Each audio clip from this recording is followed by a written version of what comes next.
Hello students, मैं Manoj Agrawal for the NEET classes. Mukhyamantri Abhyuday योजना में आपका स्वागत है। हम टॉपिक पढ़ रहे थे strategies for enhancement in food production. इस टॉपिक्स के अंतर्गत हमने अभी तक जितने भी एनिमल्स थे उन एनिमल ब्रीड्स के बारे में पढ़ लिया कि किस तरह से कैटल्स का, बफेलोस का पोल्ट्री फार्मिंग में के द्वारा, पिशीकल्चर के द्वारा, सेरीकल्चर के द्वारा, एपीकल्चर के द्वारा किस तरह से फूड प्रोडक्शन को इंक्रीज़ किया गया ताकि ह्यूमन बींग्स की जो फूड की नीड्स हैं, बेसिक नीड्स हैं, वो पूरी हो सकें। तो quantitative as well as qualitative दोनों तरह से यहाँ पर एनिमल्स का प्रोडक्शन बढ़ाना ताकि हमारी बेसिक नीड पूरी हो सके। इस टॉपिक में हम आ जाते हैं यहाँ पर प्लांट ब्रीडिंग टॉपिक में। अभी तक हमने यहाँ पर एनिमल ब्रीडिंग पढ़ा था, एनिमल्स की वैरायटीज़ पढ़ी थी। हम पढ़ते हैं यहाँ पर प्लांट ब्रीडिंग की, किस तरह से प्लांट्स का यूटिलाइज किया जाए। तो प्लांट्स के लिए यहाँ पर modification and improvement of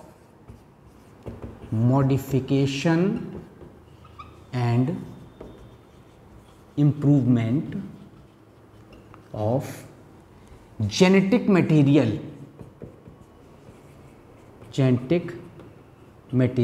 of plants to, कहे के लिए मॉडिफिकेशन और इम्प्रूवमेंट करना जेनेटिक मटेरियल के प्लांट्स के लिए, टू प्रोवाइड इट। हमें क्या प्रोवाइड करना है? To provide qualitative and quantitative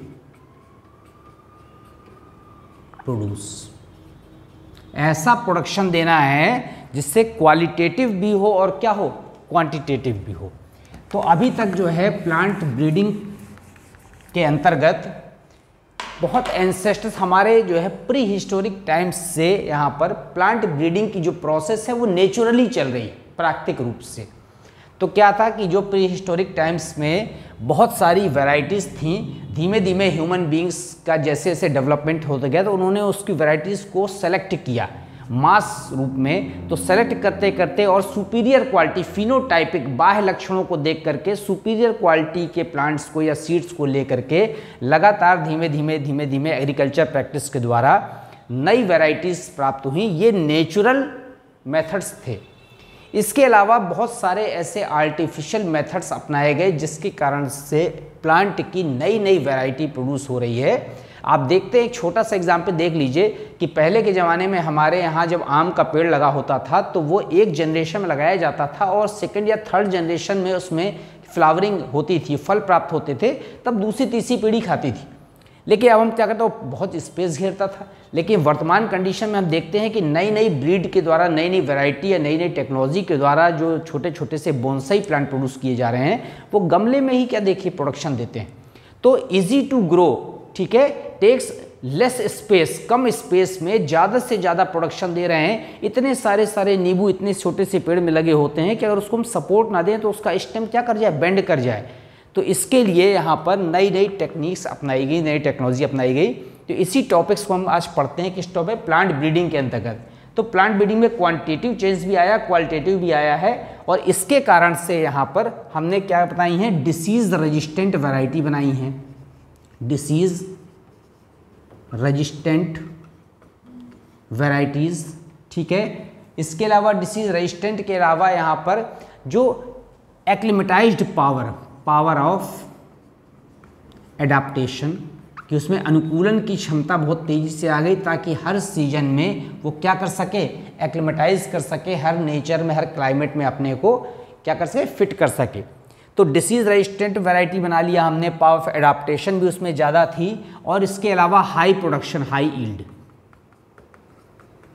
ये सारे कैरेक्टर्स जो है धीमे धीमे प्लांट ब्रीडिंग के द्वारा हमारी किस में आ गए, प्लांट्स की वैरायटीज़ में आ गए। अब इसको सिस्टमेटिक रूप से पढ़ना है कि कितने स्टेप हो सकते हैं प्लांट ब्रीडिंग में, कौन कौन से स्टेप अप्लाई किए जाते हैं। तो यहाँ पर प्लांट ब्रीडिंग में हमने देखा है कि mostly the steps in plant breeding, steps in plant breeding. तो पहला स्टेप क्या है यहाँ पर, सबसे पहला है सिलेक्शन। सबसे पहले प्लांट को सेलेक्ट करना है हमको, उसके बाद क्या होता है यहाँ पर, हाइब्रिडाइजेशन। हाइब्रिडाइजेशन आपको पता है संकरण कराना है यहाँ पर। संकरण के अलावा यहाँ पर म्यूटेशन है, ठीक है। म्यूटेशन नेचुरल भी हो सकता है, आर्टिफिशियल भी हो सकता है। तो सिलेक्शन है, हाइब्रिडाइजेशन है, म्यूटेशन है, as well as genetic engineering. Genetic engineering, हम इन सारे स्टेप्स को एक एक पढ़ते हैं, एक एक करके। सबसे पहले हम आते हैं इसमें प्लांट ब्रीडिंग में, किसमें, सिलेक्शन। तो सिलेक्शन का मतलब होता है चयन। आपको समझ में आ रहा है, आपको पता भी है कि हमें कैसे प्लांट के ढेर सारे यहाँ पर जो है कह सकते हैं वैरायटीज़ हैं या फिर बहुत सारे प्लांट्स हैं, नंबर ऑफ प्लांट्स, ठीक है, प्रेजेंट इन द फील्ड्स। तो उसमें हमको on the basis of phenotypic characters, on the basis of phenotypic characters, सबसे पहले तो जो चयन होता है नेचुरली वो बाह्य लक्षणों के आधार पर होता है। तो चाहे आप एनिमल्स में देख लीजिए, चाहे प्लांट्स में देख लीजिए, तो फिनोटाइपिक कैरेक्टर्स के आधार पर हमने सेलेक्ट किया। और ओल्डेस्ट मेथड है and is the oldest method for crop improvement. यहां पर क्या है, बल्क में प्लांट्स को ले लेते हैं, यहां पर बल्क, ठीक है, प्लांट्स आर टेकन एंड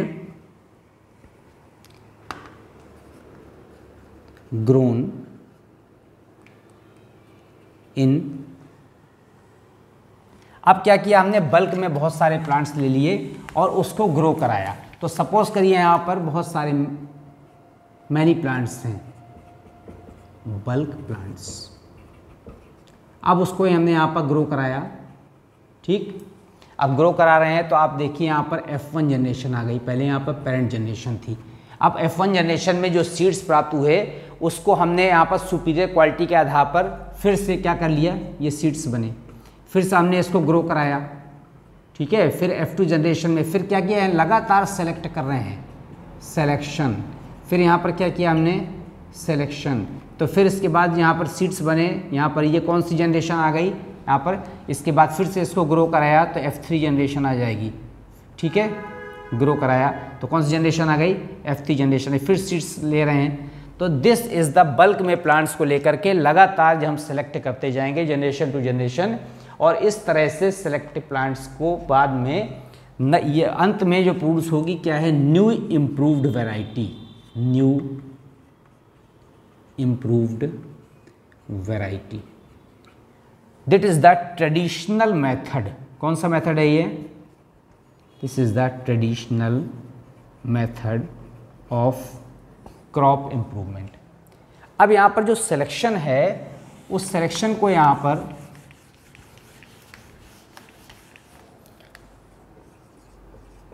ये हमने यहाँ पर सिलेक्शन ले लिया, चयन करना, ठीक है। मैंने आपको बताया कि फिनोटाइपिक लक्षणों के आधार पर हम सेलेक्ट करते हैं।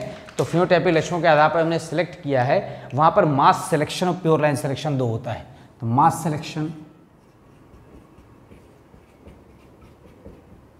और प्योर लाइन सिलेक्शन। अब मास सिलेक्शन और प्योर लाइन सिलेक्शन जो है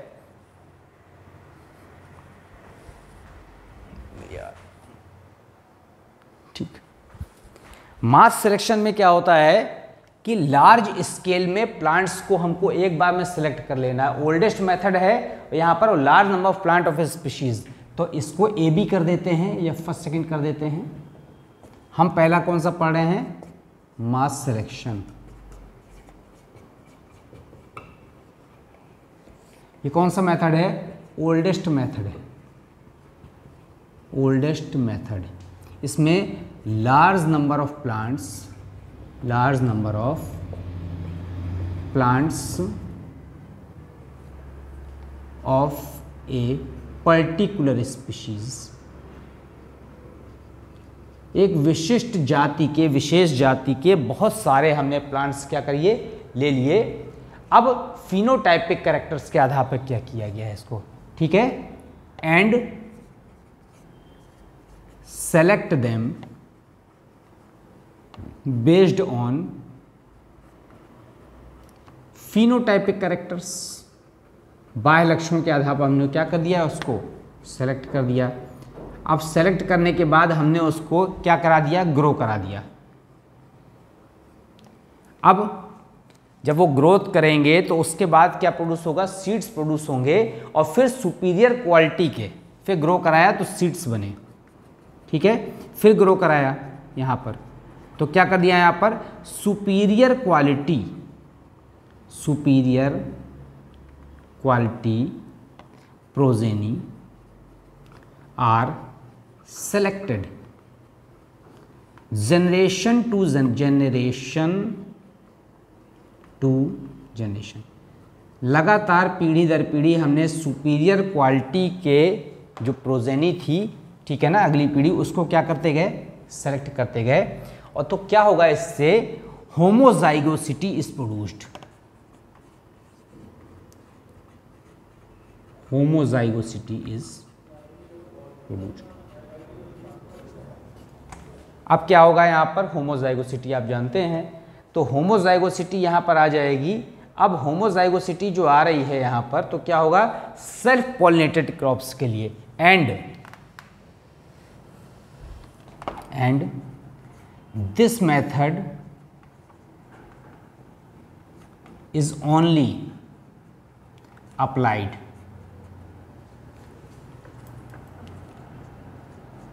for self pollinated crops.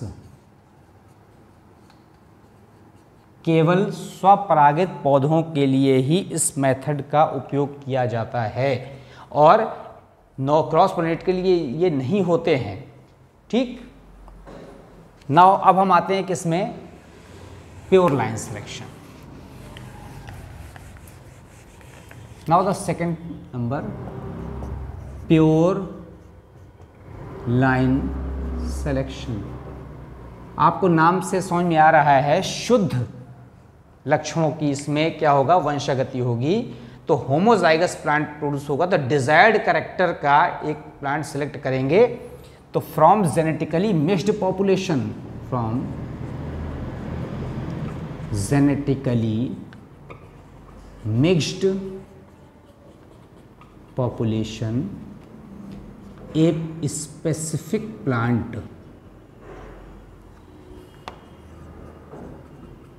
is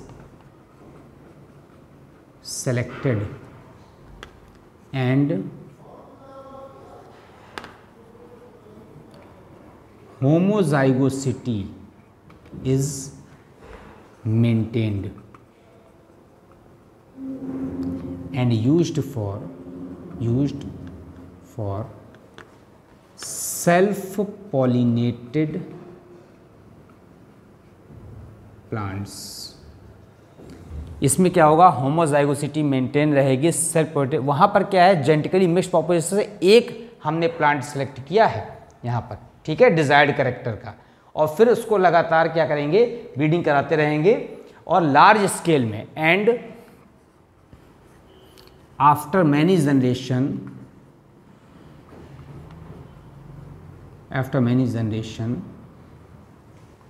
when homozygosity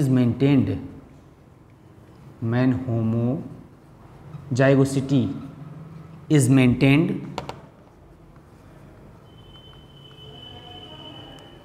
then after culturing, large scale production takes place, large scale production takes place, ठीक है। अब हम आते हैं किसमें, सेकेंड पार्ट में, सिलेक्शन के बाद हाइब्रिडाइजेशन। तो सबसे पहले तो चयन सबसे इंपॉर्टेंट है, दूसरे पार्ट में इंपॉर्टेंट है यहाँ पर हाइब्रिडाइजेशन। हाइब्रिडाइजेशन आप जानते हैं क्या होता है, संकरण कहते हैं, ठीक है, क्या कहते हैं इसको, संकरण कहते हैं।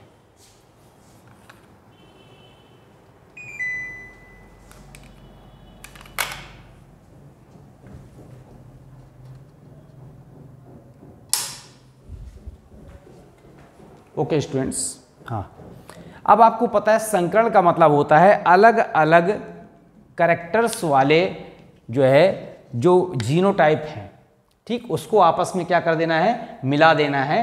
तो crossing between the two diverse, crossing between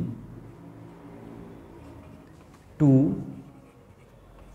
diverse plants, दो भिन्न भिन्न प्रकार के पौधों के बीच में क्रॉसिंग कराना है, ठीक है, जो जेनेटिकली क्या हो, डिफरेंट हो विद, तो जेनेटिकली डाइवर्स, जेनेटिकली प्लांट, या ऐसा लिख दें with two genetically diverse plant या diverse parents to obtained desired charactered progeny, मतलब जो अगली पीढ़ी प्राप्त करनी है हमको ऐसे लक्षणों वाली जो दो जेनेटिकली डाइवर्स पेरेंट्स को हमने क्या किया, क्रॉस करके बनाया हुआ है। अब यहां पर सिंगल क्रॉस हो सकता है और when it takes place with two parents, then it is called, अगर ये दो पेरेंट्स के बीच में हो रहा है तो इसे कहते हैं single cross, so it is called the single cross. If it takes place या hybridization takes place, if hybridization takes place between more parents, अगर ज़्यादा पेरेंट्स के बीच में क्रॉस कराया है, then it is called multiple cross, MULTI, multiple cross। अब depend करता है कि आपको सिंगल क्रॉस आपको कराना है या मल्टीपल क्रॉस कराना है, लेकिन जो हाइब्रिडाइजेशन होता है यहां पर, हाइब्रिडाइजेशन में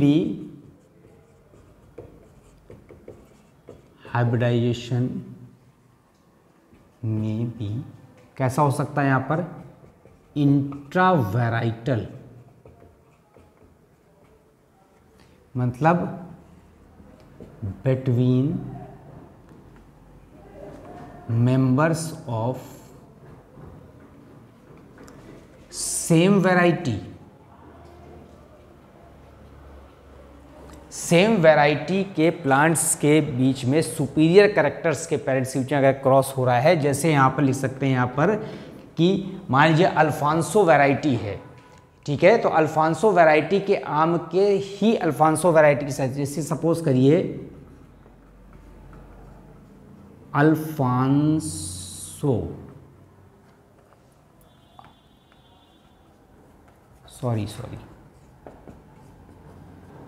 अल्फांसो वैरायटी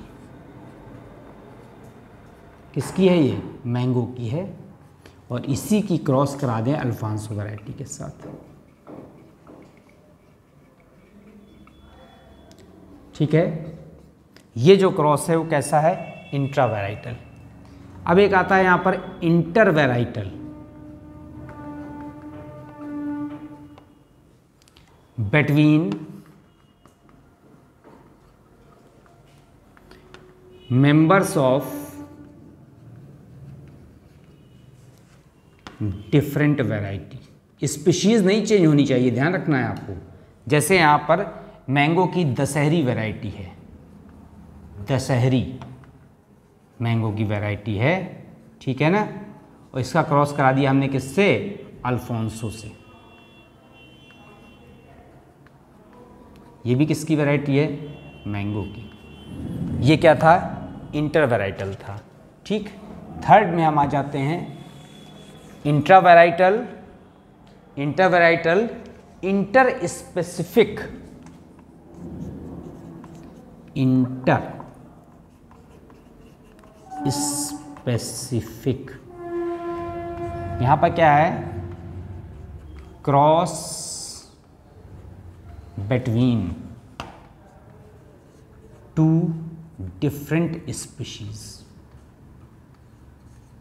अलग अलग जाति की वैरायटी के बीच में क्रॉस कराते हैं तो ये इंटर स्पेसिफिक है।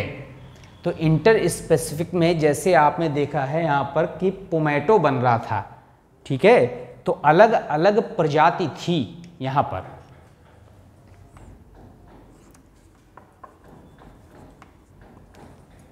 अब जैसे यहाँ पर वैरायटी के सपोज करिए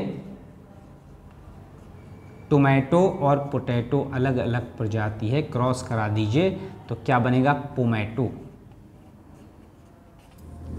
और चौथा है यहाँ पर इंटरजेनेरिक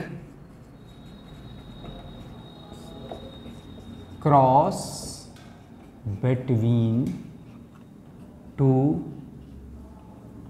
डिफरेंट जेनरा,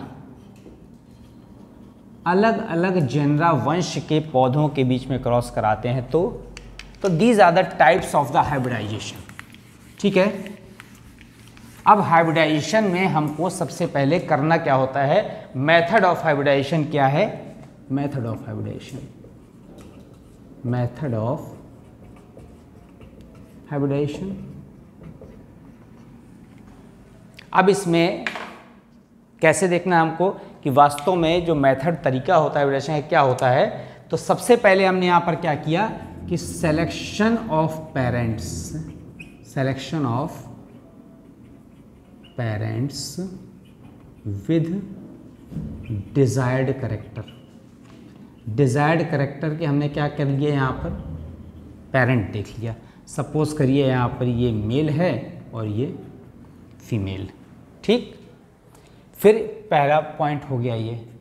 दूसरे पॉइंट में हम यहाँ पर क्या करते हैं कि इमैस्कुलेशन करते हैं। तो जो इमैस्कुलेशन होता है, इमैस्कुलेशन, इमैस्कुलेशन का मतलब होता है रिमूवल ऑफ स्टैमेन, ठीक है। तो एंथर को भी लिस्ट में क्या सकते हैं, फ्रॉम मेल फ्लावर,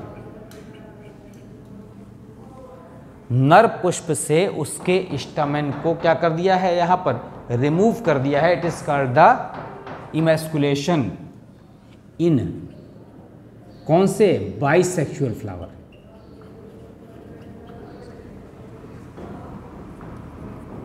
बाइसेक्सुअल, ठीक। फिर क्या कर दिया, उसको इमैस्कुलेशन के बाद उसको तोड़ के हटा दिया।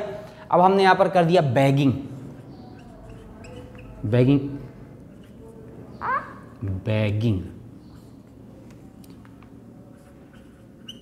कवरिंग विथ पॉलीथीन, ठीक है, टू इमैस्कुलेटेड फ्लावर। इमैस्कुलेटेड फ्लावर को हमने क्या कर दिया, यहाँ पर पॉलीथीन से कवर कर दिया टू प्रिवेंट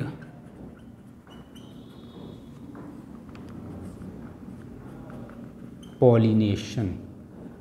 पॉलिनेशन को रोकने के लिए हमने उसको पॉलीथीन की थैली से क्या कर दिया, बांध दिया, तो जिससे कारण से अनवांटेड पॉलिन नहीं आए हैं। फिर क्या करेंगे यहाँ पर, अब हम कराएंगे pollination,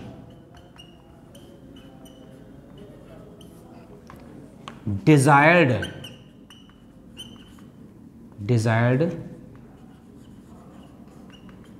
quality pollen grain are selected and dusted over the emasculated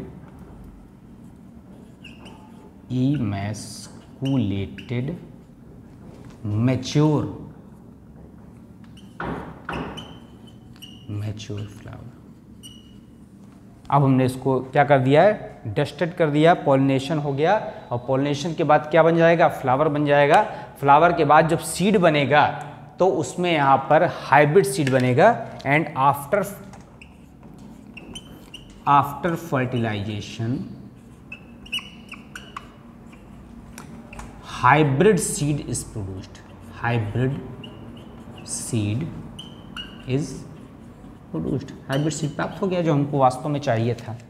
अब हम तीसरे पॉइंट में आते हैं, म्यूटेशन।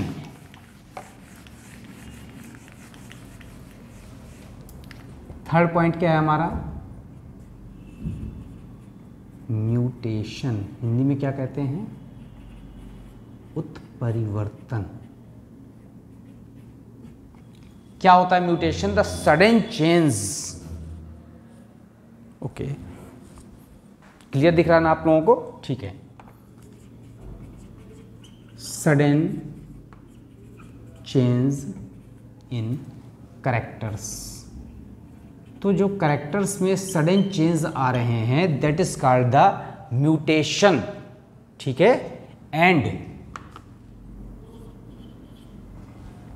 द फैक्टर्स रिस्पॉन्सिबल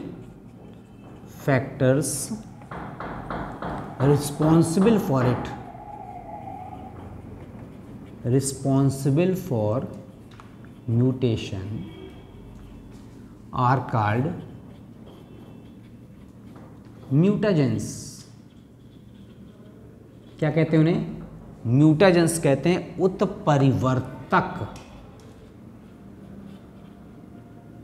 मतलब उत्परिवर्तन करने वाले जो म्यूटेशन के लिए क्या है यहाँ पर रिस्पॉन्सिबल हैं। और म्यूटेशन क्या होता है यहाँ पर? It may be natural, mutation may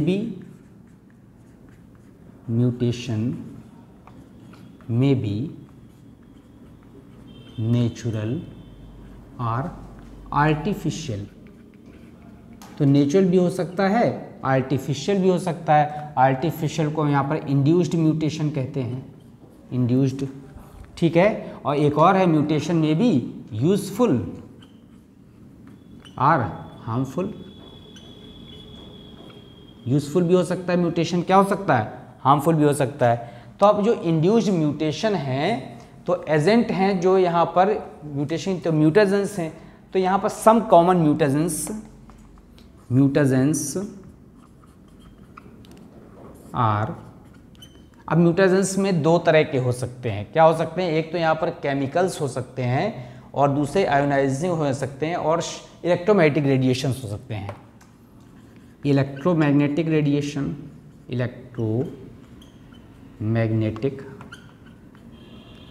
radiations हो सकते हैं। जैसे यहाँ पर कौन सी, जो हमारी सन से जो रेज आ रही हैं, अल्ट्रावायलेट रेज हो सकती हैं, अल्ट्रा वायलेट रेज हो सकती हैं, अल्फा हो सकते हैं, बीटा हो सकते हैं, गामा रेज हो सकती हैं, ठीक है। फिर इलेक्ट्रोमैग्नेटिक रेडिएशन के अलावा यहाँ पर जो नॉन इलेक्ट्रोमैग्नेटिक आयोनाइजिंग रेडिएशन है यहाँ पर वो हो सकते हैं आयोनाइजिंग रेडिएशन। आयोनाइजिंग रेडिएशंस में आ जाते हैं आपके कौन से, इसमें आ जाएगी गामा रेज। अब गामा रेज के अलावा जो आयोनाइजिंग रेडिएशन में हमारा आता है यहाँ पर, उसमें क्या ले सकते हैं? कोबाल्ट और सीजियम, कोबाल्ट 60 और सीजियम 137 ये ले सकते हैं। केमिकल्स हो सकते हैं म्यूटाजेंस के फॉर्म में, ठीक है। तो केमिकल्स में क्या हो सकते हैं? बहुत सारे एसिड, पेस्टिसाइड्स हैं वो भी हो सकते हैं, नाइट्रस एसिड हो सकता है, एथिल मेथिन सल्फोनेट हो सकता है, यहाँ पर HNO2, EMS में है एथिल मेथिल सल्फोनेट हो सकता है, ठीक, ये सब हो सकते हैं। These are the mutations. Next हम आते हैं यहाँ पर genetic engineering, most important topic में आते हैं।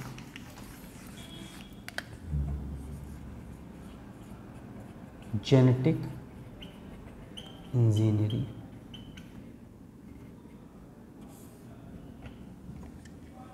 ठीक है। अब देखिए, सामान्य रूप से आपने इंजीनियरिंग नाम सुना है, अभियांत्रिकी। जेनेटिक इंजीनियरिंग का मतलब है मनुष्य के जेनेटिकल मटेरियल में, either in the form of the chromosome or the DNA or the gene or the muton, recon, cistron, किसी भी रूप में या न्यूक्लियोटाइड्स के रूप में, उसमें जो डिफेक्टेड पार्ट है उसको हटा करके और उसकी जगह हेल्दी पार्ट को फिर से बॉडी में इंजेक्ट करना, सेल में इंट्रोड्यूस कराना, either in the animal cell or in the plant cell, that is called the genetic engineering. And the large scale production is called the biotechnology. तो biotechnology क्या है? It is the science, it is the branch of biology in which we deals the study of the genetic engineering. तो जीनी अभियांत्रिकी क्या है? मनुष्य के डिफेक्टेड जीनोम में, it is a method, it is a method to remove defected या diseased genetic material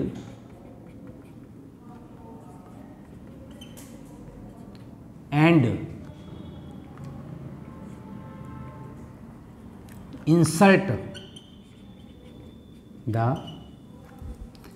क्या होगा यहां पर? नॉन डिफेक्टेड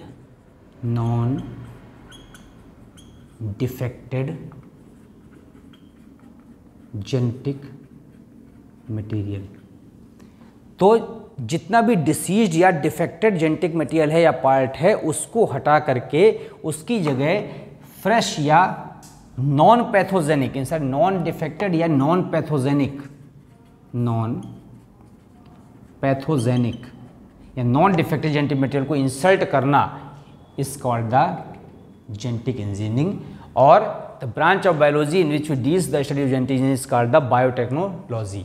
तो अब यहाँ जो जीने अभियांत्रिकी लेटेस्ट मेथड है प्लांट ब्रीडिंग प्रोग्राम का, it is the latest technology, it is the latest technology for plant breeding. ठीक है ना, लेटेस्ट टेक्नोलॉजी है जिससे कार्ड से हम हेल्दी जीन को क्या कर सकते हैं? इंटर करा सकते हैं सेल के अंदर। और लेटेस्ट टेक्नोलॉजी के साथ साथ हमको ये ध्यान रखना है कि इसमें डिसीज्ड फ्री प्लांट्स प्रोड्यूस होते हैं और ये प्लांट्स ऐसे कहलाते हैं trans and the individual with foreign gene, जो बाहरी जीन प्रविष्ट कराया गया, नोन एज ट्रांसजीनिक, क्या कहलाता है? ट्रांसजीन, हिंदी में कहते हैं जीन परिवर्ती।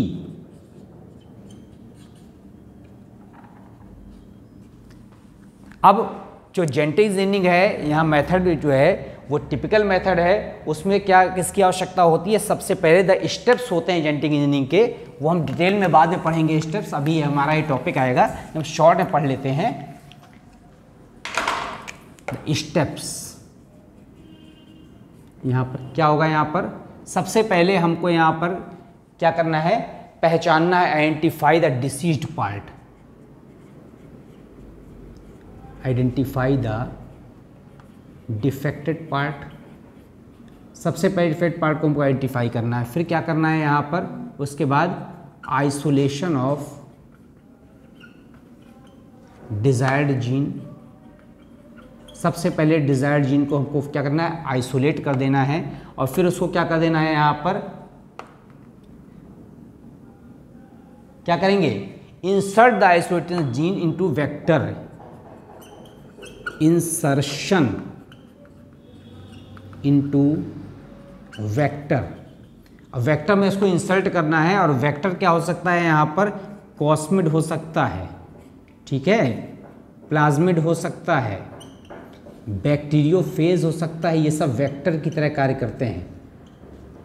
हमको उसको और फिर क्या कर देना है यहाँ पर कि अब जिस सेल के अंदर हम यहाँ पर इसको इंट्रोड्यूस करा रहे हैं, पहन रहे हैं, उसको क्या करना है? हमको सबसे पहले पियर्स करना है। तो इंट्रोडक्शन कराना है यहाँ पर, introduction of entry of desired gene in host via micro injection, micro injection के द्वारा हम डिजायर्ड जीन को होस्ट में क्या कर सकते हैं, इंटर करा सकते हैं, या फिर इलेक्ट्रोपोरेशन द्वारा इंटर करा सकते हैं, आर बाई इलेक्ट्रोपोरेशन। इलेक्ट्रोपोरेशन क्या है, यहाँ पर with the help of electric, विद्युत धारा की सहायता से हम उसको इंटर करा सकते हैं, और फिर इसके बाद जब वो इंटर कर जाता है डिजायर्ड जीन, तो वो क्या करता है यहाँ पर, multiplication of desired gene. Multiplication कह सकते हैं या क्लोनिंग कह सकते हैं यहाँ पर, cloning of desired gene, cloning of desired gene. इतने प्रोसेस यहाँ पर यूज होते हैं जेनेटिक इंजीनियरिंग में। इस टॉपिक को हम डिटेल में बाद में पढ़ेंगे, अभी हम यहाँ पर प्लांट ब्रीडिंग पढ़ रहे हैं, तो शॉर्ट में हमने आपको यहाँ पर बता दिया। अब इसके बाद इम्प्रूव्ड वैरायटीज कुछ बनाई गई हैं, some improved varieties, some improved varieties of plants। Plants की जो नई नई वैरायटी बनाई गई है उसमें यहाँ पर जो है राइस की है जया, रत्ना, पद्मा। व्हीट की है यहाँ पर शरबती सुनारा, शरबती सोनारा, ठीक है, सोनालिका, लर्मा राजू, लर्मा राजू, ठीक है। तो राइस की हो गई, व्हीट की हो गई, शुगर केन की हो गई, सैक्रम ऑफिसिनेरम। फिर इसके बाद कैसे बनाए हैं, मेज़ की वैरायटी, जो मक्का है हमारा मेज़, उसकी बहुत सारी वैरायटीज़ बनाई गई, ब्रेसिका की बनाई गई हैं यहाँ पर, ठीक, मेज़ की यहाँ पर क्या है, यहाँ पर पूसा करके, ठीक है, पूसा 5 और 7, बहुत सारी वैरायटीज़ है। इसके अलावा सोयाबीन की बनाई गई हैं, ये सारी वैरायटीज़ हमको, ठीक, किसकी बनाई गई, शुगर केन की बनाई गई हैं, बहुत सारी अदर वैरायटीज़ हैं। सारी वैरायटीज़ हमको नहीं पढ़नी है, ये वैरायटीज़ का टॉपिक अलग से आएगा। अभी हमको पता है बायोफोर्टिफिकेशन कहते हैं, एक टॉपिक आता है बायोफोर्टिफिकेशन, बायोफोर्टिफिकेशन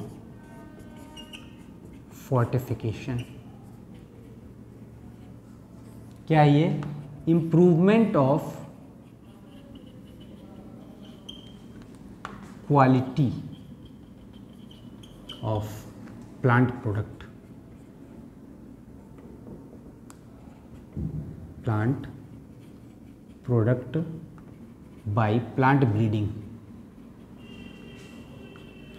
प्लांट ब्रीडिंग के द्वारा जो क्वालिटी इंप्रूव करते हैं, that is called the biofortification. आप एक छोटा सा एग्जाम्पल देखिए, हाइब्रिडाइजेशन का एग्जाम्पल है। सपोज करिए कि ये व्हीट की वैरायटी है, व्हीट, ठीक है, और यहाँ पर इसमें यहाँ पर प्रोडक्शन बहुत ज़्यादा हाई यील्ड है, हाई यील्ड। इसका हमने क्रॉस कराया व्हीट की अदर वैरायटी में, व्हीट वैरायटी, ये व्हीट की एक वैरायटी है, व्हीट की दूसरी वैरायटी है। यहाँ पर क्या है, ये डिसीज रेजिस्टेंट है, क्या है, डिसीज रेजिस्टेंट, रोग प्रतिरोधक। जब क्रॉस कराएंगे यहाँ पर हाइब्रिडाइजेशन, तो जो हाइब्रिड बनेगा, हाइब्रिड F1 जनरेशन में, उसमें दोनों करेक्टर आएंगे। कौन कौन से आएंगे, high yield with disease resistant capacity. और इसी लक्षण को यहाँ पर कहते हैं हाइब्रिड विगर। एक शब्द यूज होता है हाइब्रिड विगर, वो यही है, VIG, ठीक है। संकर ओज क्या है ये संकर ओज। तो ये हाइब्रिडाइजेशन का बेनिफिट है कि किस तरह से अलग अलग वैरायटी के लक्षण एक हाइब्रिड वैरायटी में आ जा रहे हैं, और ह्यूमन बींग्स को क्या हो रहा है, फायदा हो रहा है, जिसके कारण से यहाँ पर विटामिन्स का और जो है मिनरल्स का, इन सब की जो हुआ है क्वांटिटी, उसकी मात्रा बढ़ रही है। हम आते हैं यहाँ पर single cell protein. Single cell protein नाम आपने सुना होगा, अक्सर वर्ड यूज होता है SCP, single cell protein.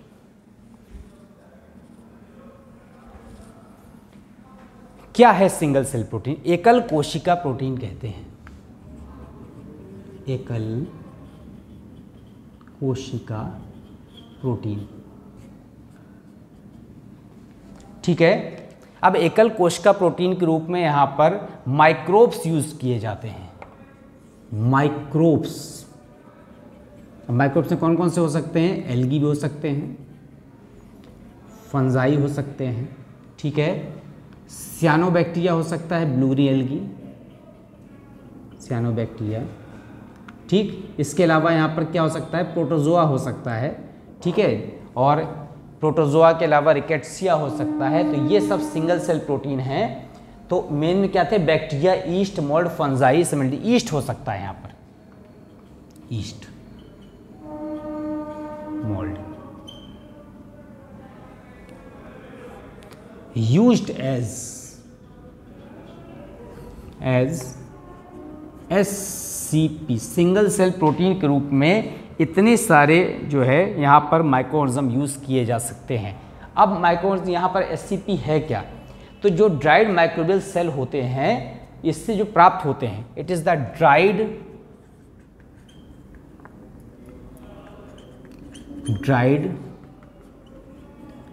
Microbial cell is utilized for production of large scale protein known as single cell protein। और क्या होता है? it is which fulfills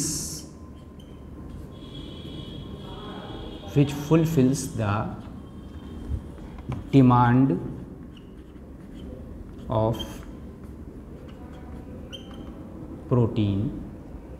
अब प्रोटीन की जो हमारी सोसाइटी में डिमांड है, और प्रोटीन की डेफिशिएंसी से जो यहाँ पर रोग हो रहे थे, as well as and cure for protein deficiency diseases. Protein deficiency diseases, कौन कौन सी डेफिशिएंसी डिसीज प्रोटीन की है? सच एज मेरास्मस और क्वाशियोरकर। मेरास्मस है, क्वाशियोरकर है, ये क्वाशियोरकर।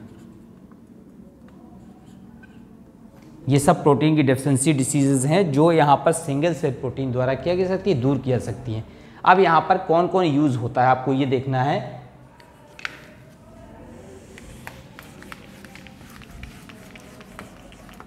अब एल्गी के फॉर्म में यहाँ पर क्लोरेला यूज हो सकता है, क्लोरेला एंड सेनेडेस्मस। क्या है ये? फॉर सिंगल सेल प्रोटीन, ठीक है। अगर आप फंजाई में आ जाएं यहाँ पर, तो फंजाई में जो ईस्ट है वो सिंगल सेल प्रोटीन के लिए मेनली यूज़ की जाती है। लेकिन जो है यहाँ पर फिलामेंटस फंजाई और फ्यूजेरियम होता है, कीटोमियम, वो अलग है। यहाँ पर ये क्या है? यहाँ पर यूनिसेलुलर और ओवल, ठीक है। अब फिलामेंटस फंजाई भी है, कीटोमियम, ये क्या है यहाँ पर? Filamentous fungi, filamentous fungi. ये भी किसकी तरह यूज हो रहा है? सिंगल सेल प्रोटीन की तरह यूज हो रहा है। एज वेल एज फ्यूजेरियम भी यूज किया जाता है, एज वेल एज फ्यूजेरियम। ये भी क्या है? फिलामेंटस फंजाई है। अब यहाँ पर साइनोबैक्टीरिया में आते हैं। साइनोबैक्टीरिया तो स्पाइरुलिना है यहाँ पर, तो वो यहाँ पर साइनोबैक्टीरिया है, वो यूज होता है। और बैक्टीरिया भी है यहाँ पर, spirulina. As well as bacteria भी यूज होते हैं यहाँ पर।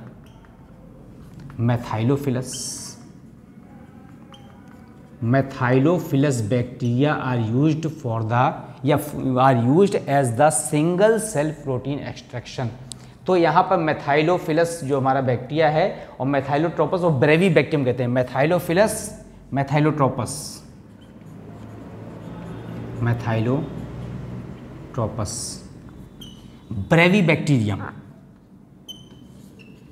Burevi bacterium, These are all the sources of the single cell protein as हम आते हैं किसमें, टिश्यू कल्चर टॉपिक में आते हैं। Now the tissue culture.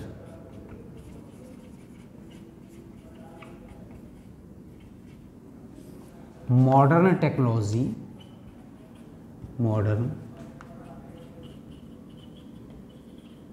Technique for large scale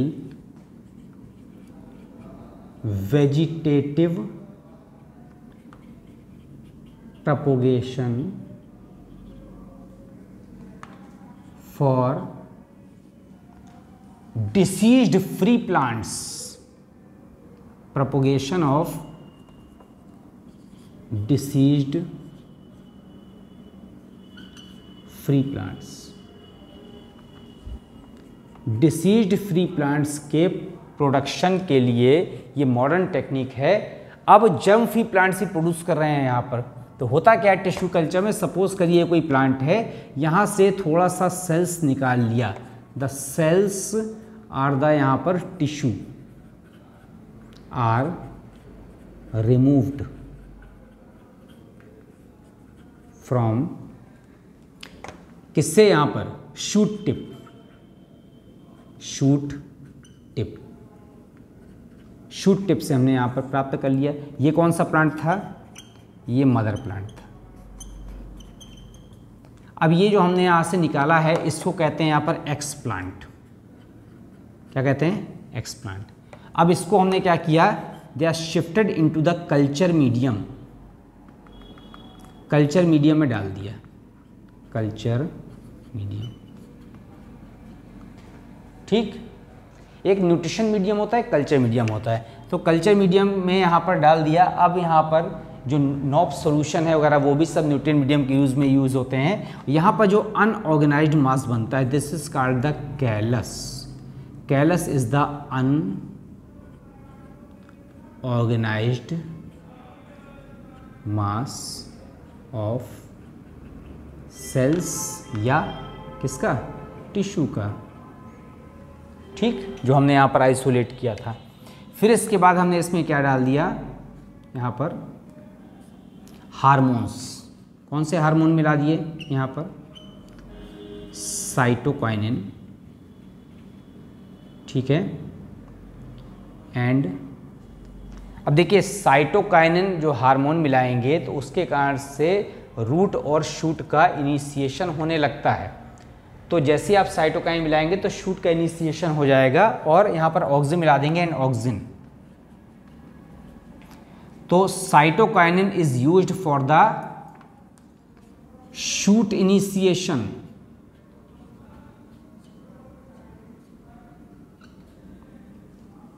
आप देखिए साइटोकाइन जो हार्मोन है उसको मिलाते ही शूट की उत्पत्ति हो जाएगी, इनिशिएशन हो जाएगा।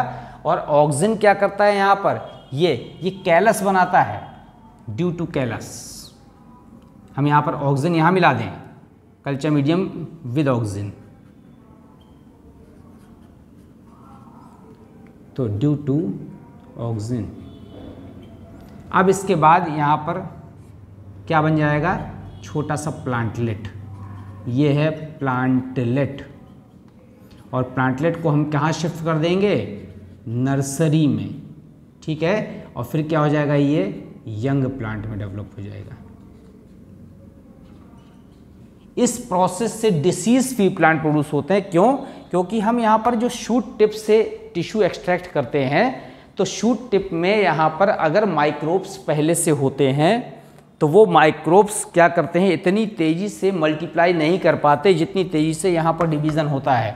तो यहाँ पर germ free plants are produced, germ free plants are produced by this method because pathogens if present in shoot tip do not divide so speedily, इतनी तेजी से डिवाइड नहीं कर पाते हैं as the meristematic tissue,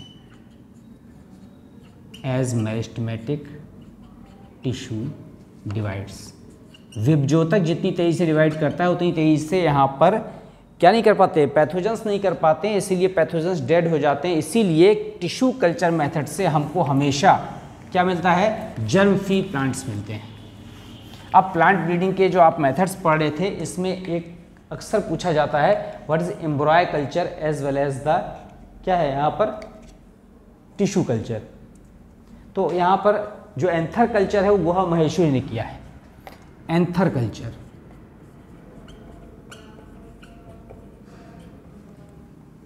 culturing the pollen grains,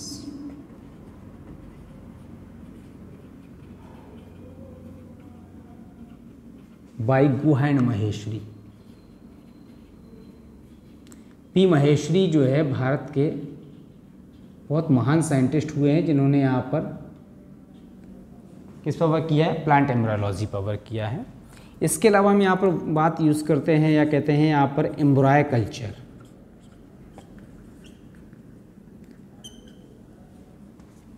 किसका grow कराना है, एम्ब्रॉय का ग्रो कराना। तो मैच्योर एम्ब्रॉय जो है निकाल करके और आर्टिफिशियल मीडियम में ग्रो कराए जाते हैं। Mature embryo, mature embryo are extracted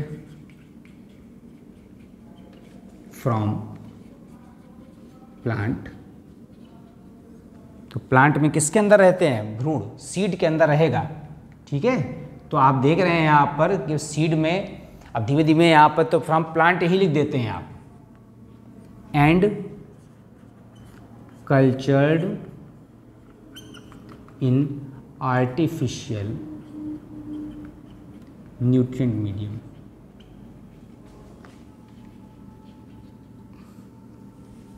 इसी तरह से यहाँ पर क्या करा सकते हैं हम, यहाँ पर क्या होता है सीड के अंदर, ओव्यूल, ओव्यूल कल्चर करा सकते हैं, ओव्यूल कल्चर। ठीक है, तो इसमें क्या करते हो, ओव्यूल इज एक्सट्रैक्टेड, ओव्यूल बाहर निकाल लेते हैं, एंड कल्चर्ड।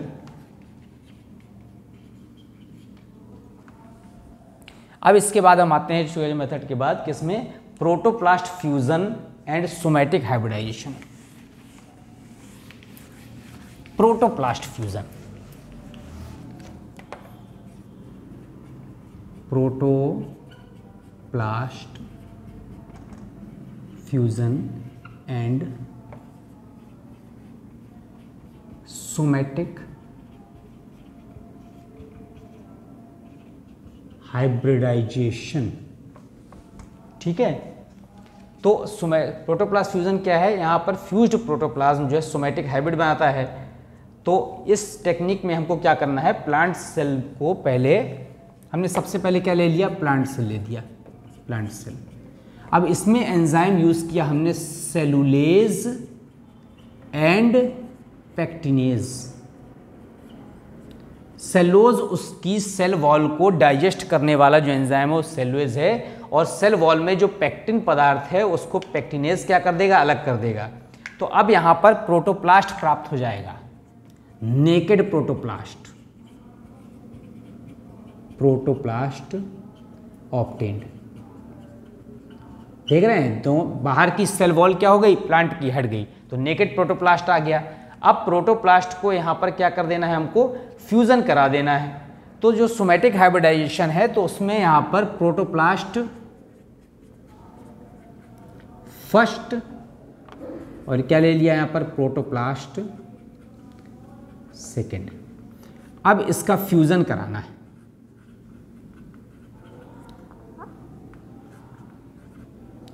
अब फ्यूजन जो है दो तरह से हो सकता है। कैसे हो सकता है, एक फ्यूजन हो सकता है यहां पर कि स्पॉन्टेनियस और एक हो सकता है इंड्यूस्ड। तो fusion is of two types, fusion is of two types, spontaneous and induced. Spontaneous माने स्वतः नेचुरल, और इंड्यूस्ड का मतलब है कैसा, आर्टिफिशियल।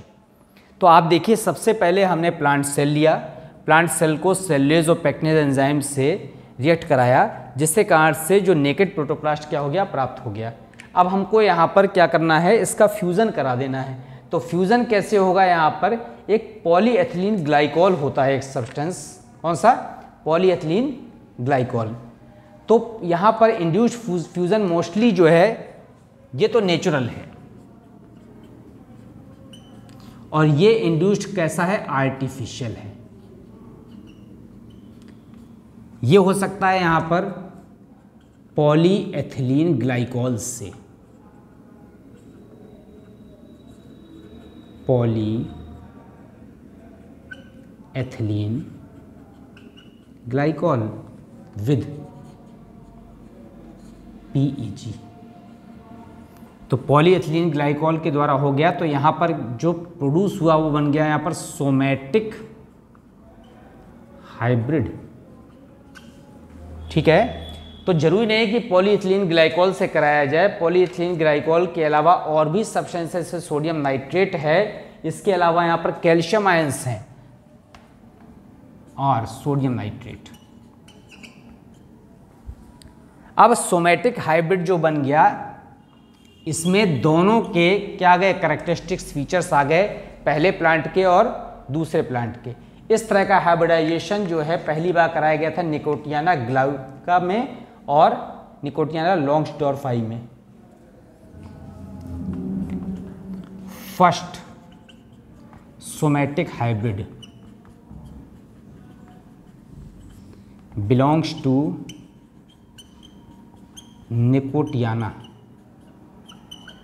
Nicotiana plant. ठीक है ना, किसमें था, टोबैको प्लांट में। बाई क्रॉसिंग, दो वैरायटी का क्रॉस कराया था। जैसे यहाँ पर प्रोटोप्लास्ट फर्स्ट में जो है कि हम आपको बता दें, इस जगह पे इसकी जगह लिया हुआ था यहाँ पर निकोटियाना ग्लाइका। ठीक, और दूसरा जो लिया हुआ था यहाँ पर निकोटियाना लॉन्ग्सडॉर्फाई, निकोटियाना लॉन्ग्सडॉर्फाई। पहला सोमैटिक हाइब्रिड जो है निकोटियाना का प्राप्त हुआ था, इस मेथड से कराया गया था। और इसके बाद जो है यहाँ पर बहुत सारी वैरायटीज़ के सोमैटिक हाइब्रिड बनाए गए, ब्रेसिका के, पेटूनिया के और सोलनम के। After it various somatic hybrid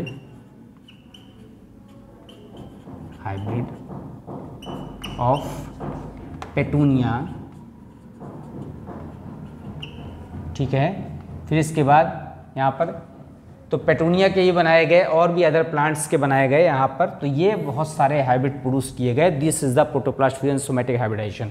तो आज आपने प्लांट ब्रीडिंग पढ़ लिया। प्लांट ब्रीडिंग का आपने देख लिया कि वास्तव में प्लांट ब्रीडिंग का जो उद्देश्य था कि जो जेनेटिकली डाइवर्स प्लांट्स थे उनको क्रॉसिंग करके कैसे यहाँ पर हाइब्रिड के फॉर्म में या नई प्रोजेनी में उनके कैरेक्टर्स को डेवलप किया जाए। तो उसमें पहले सिलेक्शन मेथड से हम करते हैं, मास सिलेक्शन हो सकता है, प्योर लाइन सिलेक्शन हो सकता है।